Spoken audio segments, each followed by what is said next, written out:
नमस्कार, मैं हूं अब्बास अली रिजवी और आप देख रहे हैं वागड़ वार्ता 91। बांसवाड़ा, डूंगरपुर और प्रतापगढ़ जिले और इसके आसपास से जुड़ी खबरें देखने के लिए हमारा चैनल सब्सक्राइब करें और बेल आइकन जरूर दबाएं। आइए खबरों का सिलसिला शुरू करने से पहले एक बार नजर डालते हैं अभी तक की टॉप हेडलाइंस पर। बांसवाड़ा में दिन दहाड़े स्कूली छात्र का हुआ अपहरण, मारपीट के बाद घायल कर झाड़ियों में फेंक भागे बदमाश। घर लौट रहे युवक पर बदमाशों ने धारदार हथियारों से किया हमला, मामले की तफ्तीश में जुटी पुलिस। और ऑपरेशन पृथ्वी के तहत अवैध खनन पर पुलिस ने की कार्रवाई, क्वार्ट्ज पत्थर से लदा ट्रेलर और जेसीबी जब्त। आइए बुलेटिन की शुरुआत करते हैं। सबसे पहले नजर डालते हैं एक स्कूली छात्र का अपहरण कर उसके साथ मारपीट करने से जुड़ी खबर पर। बांसवाड़ा में एक स्कूली छात्र का उस समय अपहरण कर लिया गया जब वह लंच ब्रेक के समय स्कूल से बाहर निकला था। आरोपियों ने न सिर्फ उसका अपहरण किया बल्कि उसके साथ गंभीर रूप से मारपीट करते हुए घायल अवस्था में उसे झाड़ियों में फेंककर फरार हो गए। घायल छात्र को बरामद करते हुए जिला अस्पताल में भर्ती कराया गया जहां उसका इलाज किया जा रहा है। वहीं इस घटना की जानकारी मिलने के बाद मौके पर पहुंची पुलिस ने मामला दर्ज किया और इस पूरे मामले की तफ्तीश शुरू की है। बांसवाड़ा जिले के सामरिया गांव में दिन दहाड़े हुई एक सनसनीखेज वारदात ने पूरे इलाके को हिलाकर रख दिया। लंच ब्रेक के दौरान स्कूल से बाहर गया 12वीं कक्षा का एक छात्र अचानक गायब हो गया और जब उसे बरामद किया गया यानी जब वो छात्र मिला तो उसकी हालत बेहद गंभीर बनी हुई थी। जानकारी के अनुसार सामरिया निवासी धनपाल नामक ये छात्र रोज की तरह स्कूल गया था और लंच टाइम में पास की दुकान से कुछ सामान लेने के लिए स्कूल से बाहर निकला, लेकिन लौट कर स्कूल नहीं आया। जब दोपहर बीतने लगी और शाम तक वह घर नहीं पहुंचा तो परिवार वालों ने उसकी तलाश शुरू की। घंटों की खोजबीन के बाद धनपाल नामक ये छात्र गांव से करीब 3 किलोमीटर दूर झाड़ियों में मिला। उसके शरीर पर चोटों के निशान थे और कपड़े खून से सने हुए थे। परिजनों ने तुरंत उसे घर लाने के बाद अस्पताल में भर्ती कराया जहां उसका इलाज किया जा रहा है। बताया जा रहा है घर लाने के दौरान उसकी तबीयत बिगड़ने लगी थी। ऐसे में उसे एमजी अस्पताल लेकर पहुंचा गया जहां उसका डॉक्टर्स द्वारा इलाज किया जा रहा है। बताया जा रहा है छात्र के साथ बुरी तरह मारपीट की गई। उसकी हालत फिलहाल स्थिर बनी हुई है।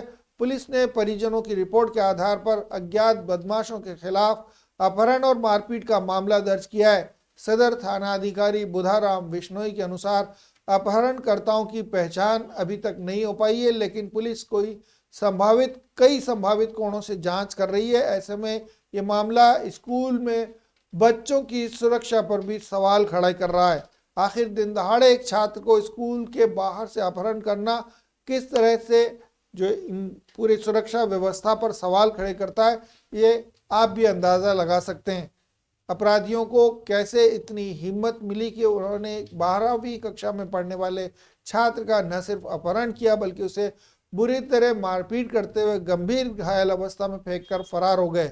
पुलिस की जांच पर अब सबकी नजरें टिकी हुई है। ऐसे में जल्द इस वारदात से पर्दा उठाने में जुटी पुलिस कितनी जल्दी इन आरोपियों की पहचान कर पाती है और कितनी जल्दी और तत्परता से इन आरोपियों को कड़ी से कड़ी सजा दिलाई जाती ताकि इस तरह की वारदातों को दोबारा दोहराने से रोका जा सके। आइए नजर डालते हैं डूंगरपुर जिले से जुड़ी खबर पर। डूंगरपुर के कुछ लोग श्यामला जी दर्शन करने गए थे, दर्शन करके लौट रहे थे। इस दौरान 3 बाइक सवारों को एक कार ने अपनी चपेट में ले लिया। इस हादसे में एक शख्स की मौत हो गई है जबकि 2 लोग गंभीर रूप से घायल हुए हैं। तीनों युवक गुजरात के श्यामला जी मंदिर से दर्शन करके घर लौट रहे थे। हादसे के बाद मौके पर पहुंची पुलिस ने शव को हॉस्पिटल पहुंचाया और पोस्टमार्टम की तैयारी की जा रही है। वहीं फिलहाल कार चालक के खिलाफ मामला दर्ज करते हुए जांच शुरू कर दी गई है। डूंगरपुर जिले के बिछीवाड़ा थाना क्षेत्र के कनबा गांव में उस समय एक दर्दनाक हादसा पेश आ गया जब 3 युवक श्यामला जी मंदिर से दर्शन कर अपने घर लौट रहे थे। स्टेट हाईवे पर हुई इस दुर्घटना में सामने से आ रही तेज गति की कार ने उनकी मोटरसाइकिल को इतनी जोरदार टक्कर मारी कि बाइक सवार सड़क पर दूर जा गिरे। हादसे में नीलेश नामक शख्स की मौके पर ही मौत हो गई, जबकि जीवत राम और गोपाल नामक शख्स गंभीर रूप से घायल हुए। सूचना मिलते ही बिछीवाड़ा थाना पुलिस मौके पर पहुंची और 108 एम्बुलेंस के जरिए तीनों को जिला अस्पताल डूंगरपुर लाया गया है। जीवत राम रोत और गोपाल रोत को गंभीर घायल अवस्था में अस्पताल में भर्ती कराया गया है, जहां उनका इलाज किया जा रहा है। वहीं डॉक्टरों ने नीलेश नामक इस शख्स को मृत घोषित कर दिया है। हादसे की खबर मिलने के बाद बिछीवाड़ा थाने के कनबा चौकी प्रभारी शिशुपाल सिंह मौके पर पहुंचे थे। उन्होंने बताया कि यह हादसा स्टेट हाईवे पर उस समय हुआ जब गुजरात नंबर की एक कार तेज रफ्तार से आ रही थी और उस बाइक को टक्कर मार दी। फिलहाल पुलिस ने मामला दर्ज करते हुए जांच शुरू की है और वाहन को जब्त कर लिया गया है, जबकि ड्राइवर मौके से फरार हो गया है, जिसकी तलाश की जा रही है।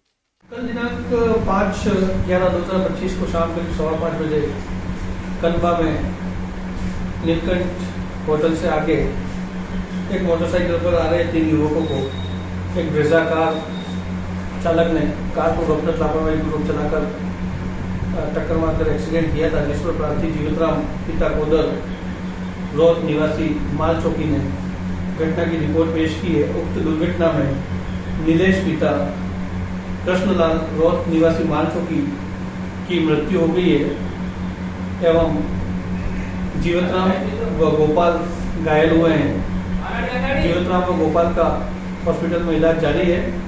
मृतक नीलेश की लाश का पंचायतनामा मूर्ति पर पोस्टमार्टम करा लाश परिजनों को सौंपी जाएगी। आइए रुक करते हैं डूंगरपुर से जुड़ी अगली खबर पर। डूंगरपुर में ऑपरेशन पृथ्वी के तहत अवैध खनन और परिवहन पर पुलिस ने कार्रवाई करते हुए अवैध क्वार्ट्स पत्थर से भरे एक ट्रेलर और एक जेसीबी को जब्त किया है।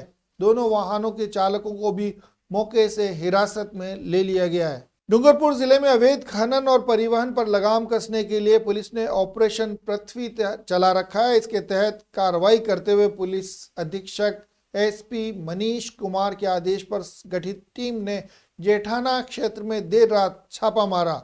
इस दौरान क्वार्ट्स पत्थर से भरे एक ट्रेलर और एक जेसीबी मशीन को जब्त कर लिया गया। ये कार्रवाई रात के अंधेरे में की गई, जबकि आरोपी अवैध रूप से क्वार्ट्स पत्थर का परिवहन कर रहे थे। जानकारी के मुताबिक पुलिस अधीक्षक मनीष कुमार के निर्देशन में इस अभियान की निगरानी में अतिरिक्त पुलिस अधीक्षक और सीओ स्तर के अधिकारी द्वारा इसको अंजाम दिया गया था। थाना अधिकारी मदन लाल के नेतृत्व में बनी हुई टीम ने गुप्त सूचना के आधार पर जेठाना के पास नाकाबंदी की। उसी दौरान ये संदिग्ध ट्रेलर आता हुआ दिखाई दिया और इसके पीछे जेसीबी भी चल रही थी। इन दोनों वाहनों को जब रोका गया तो पता चला दोनों वाहन अवैध क्वार्ट्स पत्थर लेकर जा रहे थे। पुलिस ने मौके से दोनों चालकों सोहन लाल और कमलेश को हिरासत में लिया है और दोनों ही वाहन जब्त करते हुए थाने में खड़े किए गए। आइए एक बार फिर से रुक करते हैं बांसवाड़ा की तरफ। बांसवाड़ा में लगातार हो रहे सड़क हादसों के बीच मुख्यमंत्री भजनलाल शर्मा ने बड़ा निर्देश जारी किया है।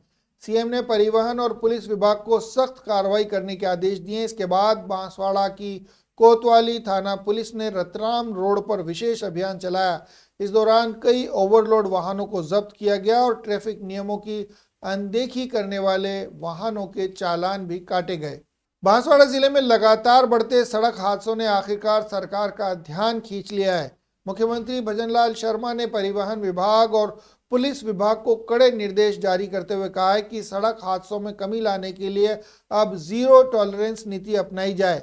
सीएम का कहना है कि नियमों की अवहेलना करने वाले वाहन चालकों पर सख्त कार्रवाई की जानी चाहिए ताकि वो निजी जीवन में किसी को नुकसान न पहुंचा सके। उनका कहना है कि वे चाहे निजी वाहन चालक हों या सार्वजनिक परिवहन संचालक हों, उनके खिलाफ कार्रवाई जरूर होनी चाहिए अगर वो नियम तोड़ रहे हैं तो। बहरहाल इस निर्देश के बाद बांसवाड़ा की कोतवाली थाना पुलिस ने रतलाम रोड पर विशेष अभियान चलाया और ट्रैफिक नियमों का उल्लंघन करने वाले वाहनों की चेकिंग की। मौके पर कई वाहनों को जब्त किया गया और कई वाहनों के बिना सीट बेल्ट और हेलमेट नहीं पहनने के चलते चालान भी काटे गए। आइए नजर डालते हैं डूंगरपुर से जुड़ी एक और खबर पर। डूंगरपुर में किराना का सामान खरीदकर घर लौट रहे एक शख्स पर बदमाशों द्वारा धारदार हथियारों से हमला किया गया है। बताया जा रहा है घात लगाकर बैठे दो बदमाशों ने इस शख्स पर रात के समय अंधेरे का फायदा उठाते हुए उस वक्त हमला कर दिया जब ये अपने घर के लिए किराना का सामान लेकर घर लौट रहा था। हमले में घायल हुए शख्स को अस्पताल में भर्ती कराया गया है, जहां उसका इलाज किया जा रहा है। वहीं इस पूरे मामले की जानकारी सामने आने के बाद पुलिस ने मामला दर्ज करते हुए इन आरोपियों की तलाश शुरू कर दी है। डूंगरपुर में बुधवार रात किराना का सामान लेकर घर लौट रहे एक शख्स पर दो अज्ञात बदमाशों ने धारदार हथियारों और लाठियों से जानलेवा हमला कर दिया। इस हमले में ये युवक गंभीर रूप से घायल हो गया, जिसे जिला अस्पताल में भर्ती कराया गया है। वहीं दोनों बदमाश हमलावर अंधेरे का फायदा उठाते हुए मौके से फरार हो गए। घटना की जानकारी सामने आने के बाद पुलिस ने मामला दर्ज किया है और इन आरोपियों की तलाश शुरू कर दी है। घटना डूंगरपुर के गलंदर गांव में हुई बताई जा रही है, जहां पर देर रात यानी बुधवार देर रात 9 बजे के आसपास लाल शंकर कटारा नामक शख्स पर यह हमला किया गया है। लाल शंकर को लहूलुहान हालत में सड़क से उठाने के बाद अस्पताल पहुंचाया गया है और उसका इलाज किया जा रहा है। वहीं इस घटना की जानकारी मिलने के साथ ही मौके पर पहुंचे परिजनों की चीख पुकार सुनकर गांव के लोग और काफी बड़े संख्या में लोग जमा हो गए, लेकिन आरोपी अंधेरे का फायदा उठाते हुए मौके से भाग छूटे। बहरहाल घायल युवक का इलाज किया जा रहा है। पुलिस आरोपियों की तलाश में जुटी हुई है। आरोपी के मुताबिक डॉक्टरों के मुताबिक युवक के सिर और शरीर में गहरी चोटें आई हैं। फिलहाल उसकी हालत स्थिर बताई जा रही है। राम सागड़ा थाना पुलिस पूरे मामले की तफ्तीश कर रही है। आइए चलते चलते एक बार फिर नजर डालते हैं अभी तक की टॉप हेडलाइंस पर। बांसवाड़ा में दिन दहाड़े स्कूली छात्र का हुआ अपहरण, मारपीट के बाद घायल कर झाड़ियों में फेंक भागे बदमाश। घर लौट रहे युवक पर बदमाशों ने धारदार हथियारों से किया हमला, मामले की तफ्तीश में जुटी पुलिस। और ऑपरेशन पृथ्वी के तहत अवैध खनन पर पुलिस ने की कार्रवाई, क्वार्ट्ज पत्थर से लदा ट्रेलर और जेसीबी जब्त। तो ये थी वागड़ वार्ता 91 की गुरुवार की बड़ी खबरें। शुक्रवार को नई और ताज़ा तरीन खबरों के साथ फिर हाजिर होंगे। तब तक के लिए दीजिए इजाज़त पूरी टीम को और देखते रहिए वागड़ वार्ता 91। नमस्कार।